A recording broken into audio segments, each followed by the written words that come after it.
بے وقوف الو دا الو وہ آتا ہے جنے تینوں فلانا چھوڑ گیا کیوں تو بد عمل ہے تو بد عدل ہے تو بے عدل ہے کل توڑی ہوتا ہی تو وڈا خطیب ہے تھوڑا جیا تینوں دھریا ہے تو تم آنا ہو بے عمل ہے احمد سعید خان ملتانی دا تو پتر نہ ہوئے آتا چنگا ہاں احمد سعید دے نا توی لیک لوائی گئی اس وقت سے مسلمان بندہ جو کچھ مرضی ہو جائے ہر ملہ نال بغاوت کر اپنے دل چکدی للہ والصلاة والسلام علی من لا نبی بعدہ۔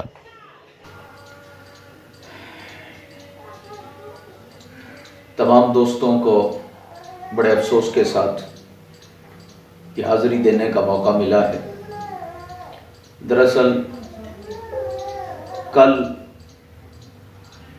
سیرت سید البشر کے نام پر ایک کانفرنس کی گئی ہے جس کے اندر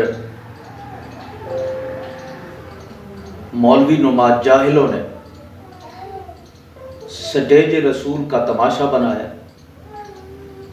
جن لوگوں کو گھر میں شناختی کارڈ پہ بھی روٹی نہیں ملتی، ایسے لوگوں نے علماء کی ذاتیات پر کیچڑ اچھالنے کی کوشش کی ہے۔ وہ پنجابی میں ایک کہاوت ہے کہ ذات دی کرلی تے چھتیرا نو جفے، مطلب نہ تین میں نہ تیرہ میں، اور چلے ہیں علماء پہ بھونکنے کے لیے۔ کل ایک مولوی نے، مولوی تو میں اسے نہیں کہوں گا، ہے تو وہ پرلے درجے کا جاہل بلکہ اجہل ہے، مولویوں میں تو اس کا شمار ہوتا ہی نہیں ہے۔ نشہ کرنا، شرابیں پینا، جوا کھیلنا، یہ اس کا مشغلہ ہے۔ اس نے سٹیج رسول پہ بیٹھ کے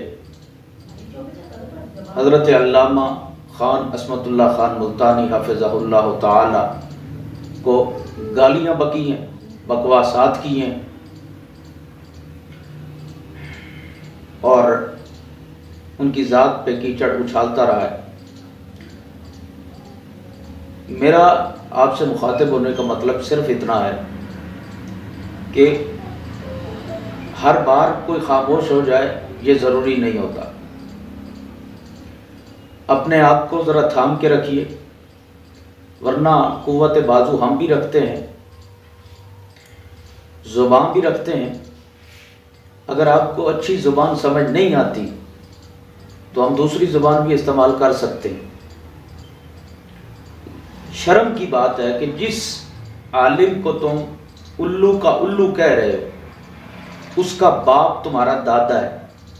شرم نہیں آئی تمہیں یہ بکواس کرتے ہوئے کہ تم اسی کے نام پہ روٹیاں کھاتے ہو اور اسی کو الو کہہ رہے ہو؟ ایسا لگتا ہے کہ یہ سٹیج پر بھی بھنگ کا پیالہ پی کے بیٹھتے ہیں۔ انہیں شعور ہی نہیں ہوتا کہ ان کی زبان سے کون سے الفاظ ادا ہو رہے ہیں اور یہ کیا بک رہے ہیں۔ بھائی آپ کو اگر بڑا خطیب کہا تھا ازراہ لحاظ، تو اس کا یہ مطلب نہیں ہے کہ آپ واقعتاً بڑے خطیب ہیں۔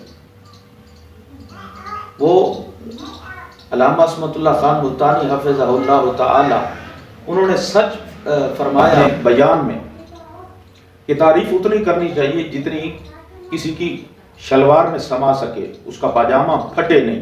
تو لگتا ہے کہ آپ کا پھٹ چکا ہے، آپ کی شلوار پھٹ چکی ہے، آپ کو وہ تعریفی کلمات ہضم نہیں ہوئے، اس لیے بک بک کرنا شروع ہو گئے۔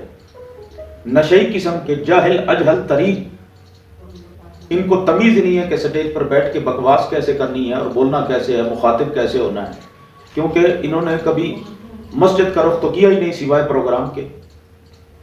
وہاں اذان ہو رہی ہوتی ہے اور یہاں لوڈو اور چرس کی بازیاں لگائی جا رہی ہوتی ہیں۔ یہ میں ایسے ہی بات نہیں کر رہا ہوں، میرے پاس شواہد موجود ہے۔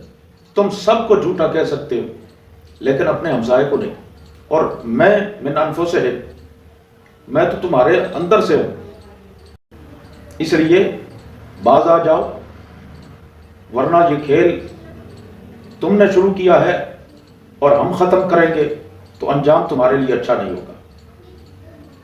علماء پہ بکواس کرنا چھوڑ دو، علماء پہ تنقید کرنا چھوڑ دو، اور ویسے بھی جس چھوکرے نے یہ بکواس کی ہے اس کو تو استنجا کے فرائض کا نہیں پتہ۔ میں تو حیران ہوں ان لوگوں سے جو اسے اٹھا کے سٹیج رسول پہ بٹھا دیتے۔ شرم آنی چاہیے، جیسا امام ویسے مقتدی، یوم ندعو کل اناس بامامہم۔ تم یہاں بھی اپنے جیسوں کے پیچھے پڑے ہو اور کل قیامت والے دن بھی انہی کے پیچھے اٹھائے جاؤ گے۔ کچھ شرم کرو، کچھ حیا کرو، کچھ غیرت کرو، اور پرکھ رکھو کہ یہ ملا اور اس کے چمچے اور اس کے حواری، ان کی زبان دیکھو کہ یہ سٹیج رسول پہ بیٹھ کے کیسی کیسی لغویات بکتے ہیں۔ خدا را اپنے ایمان کی حفاظت کیجیے۔